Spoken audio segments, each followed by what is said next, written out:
है अख पिछे लगदी है सत नीरवा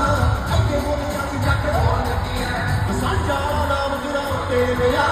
आसा जो लग जू बटौण वास्ते आसे तुझे बारे सिंध सोचे दुनिया जट पैदा होया बस छौण वास्ते आसे तुझे बारे पूरे सोचे दुनिया जट पैदा होया बस छौण वास्ते